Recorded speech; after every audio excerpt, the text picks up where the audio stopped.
ကုသိုလ်ဆိုတာပတ်စံရှိမှလုပ်လို့ရတယ်လို့ယူဆရင်လည်းမှားတယ်ပတ်စံကုန်တဲ့ကုသိုလ်ဆိုတာဒါနကုသိုလ်တစ်မျိုးပဲရှိတယ်ပတ်စံမကုန်တဲ့ကုသိုလ်တွေကများတယ်ဘာကုသိုလ်တွေတုံးဆိုငါးပါးသီလစောင့်တည်တယ်သီလကိုမျက်မျက်နှုံနှုံထိမ့်သိမ်းဆောင်ရှောက်တယ်ပတ်စံမကုန်မြတ်စွာဘုရားဟောထားတဲ့ကုသိုလ်ကောင်းမှုဆင့်ဆင့်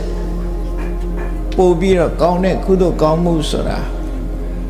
ဝေလာမသုတ်တံမှာဟောထားတာကိုမှတ်သားထားဖို့လိုအပ်တယ်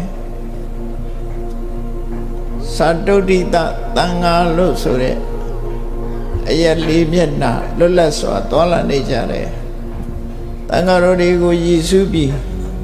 တန်ခိကကြောင်းဆောက်လုပ်တာဟာကုသိုလ်ထဲမှာတော့ငွေကြေးဒနာအကုန်ကြခံပြီးလှူဒန်းတဲ့ဒါနကုသိုလ်တွေထဲမှာတော့အကောင်းဆုံးပဲအဲ့ဒီကုသိုလ်တွေကောင်းတာရှိသေးသလားလို့ဆိုရှိတယ်အဲ့ဒီကုသိုလ်တွေကောင်းတာဘာလို့ဆိုရင်ခုနတုန်းကတရားဝဲမစခင်ကမျက်မျက်နှုံနှုံရွတ်ဆိုလိုက်ကြတယ်ဗုဒ္ဓံတရဏံကိစ္ဆာမိဓမ္မံတရဏံကိစ္ဆာမိသံဃံတရဏံကိစ္ဆာမိဆိုတယ်အဲ့တရဏဂုံတည်တဲ့ကုသိုလ်ကကျောင်းဆောက်တဲ့ကုသိုလ်တဲ့ပို့ပြီးတန်ဖိုးကြီးတယ်လို့သူတို့ဆိုတယ်။ဘာကြောင့်တန်ဖိုးကြီးတာတော့